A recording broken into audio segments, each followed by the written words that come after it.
صبح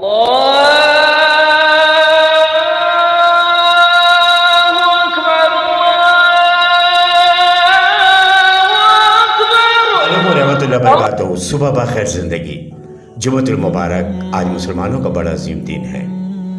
آج جو ہم ٹاپک لے کر آئے ہیں اسے غور سے سنیے گا۔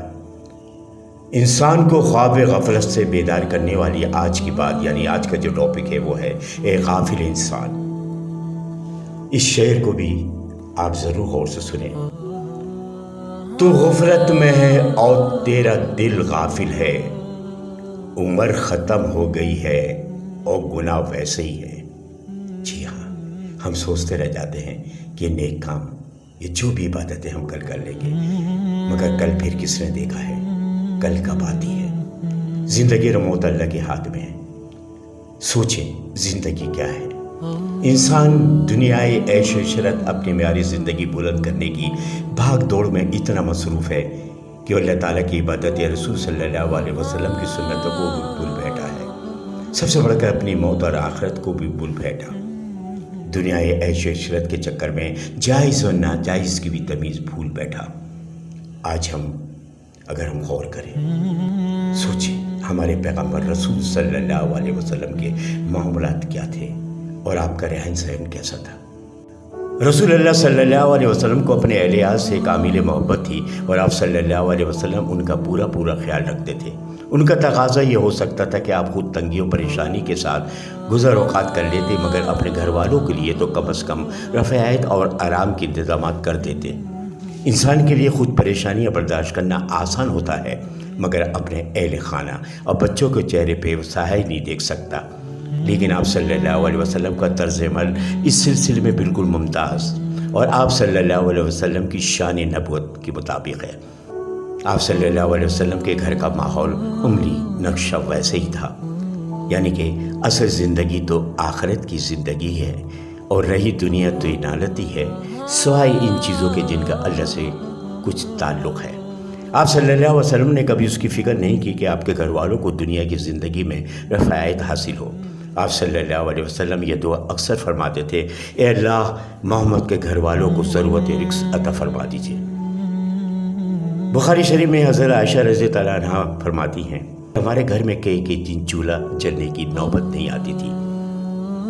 پوچھا گیا، حضرت عائشہ رضی اللہ عنہا نے جواب دیا، کہا کہ بس کھجور اور پانی سے بسر ہوتی تھی۔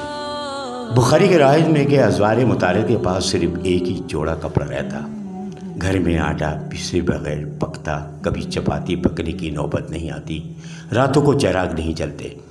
آپ صلی اللہ علیہ وسلم کے بستر کی یہ حالت ہوتی کہ ایسی چٹائی پر لیٹتے کہ جسم مبارک پر اس کے نشان پڑ جاتے، کبھی چمڑے کے اندر بھوسا بھر کر گدا بن جاتا، بس یہی بستر تھا۔ ایک مرتبہ حضرت عمر فاروق رضی اللہ عنہ آپ کے گھر تشریف لے گئے اور گھر میں انہوں نے چند چمڑے کے ٹکڑے دیکھے۔ رسول صلی اللہ علیہ وسلم کی زندگی پر پھر آپ رو پڑے، عرض کیا، اللہ کے رسول آپ کا یہ حال، اللہ کے باقی کیسے عیش لوٹتے ہیں؟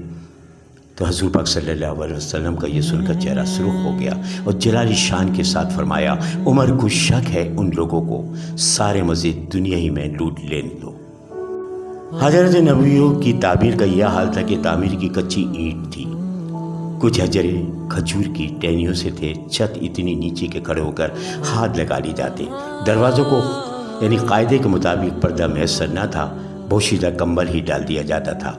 ازواج مطہرہ بھی اس طرز عمل پر نہایت ہی صبر و شکر سے گزر کرتی تھیں۔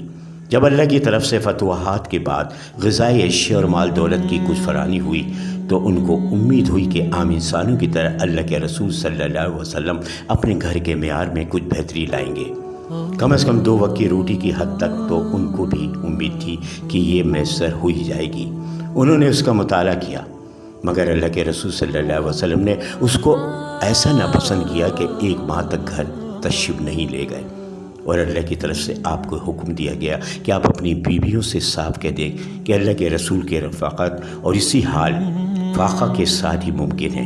اس گھر کا تو یہی حال رہے گا اگر تم میں سے کسی کو دنیا کی زندگی کی طلب ہے تو وہ مجھ سے الگ ہو سکتی ہے، اگر تم کو اللہ کی رضا، رسول صلی اللہ علیہ وسلم کی محبت، آخرت زیادہ محبوب ہے تو اللہ نے تمہارے لیے اجر عظیم تیار کر رکھا ہے۔ یہ رسول اللہ صلی اللہ علیہ وسلم کی زندگی کا ہر گوشہ انسانیت کے لیے نمونۂ اسوہ ہے۔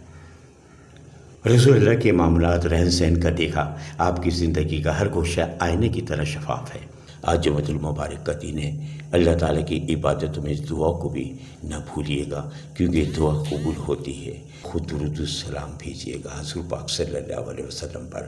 آج بس اتنا ہی۔ دعاؤں کا طلبگار سید محمد سلیم جلالی۔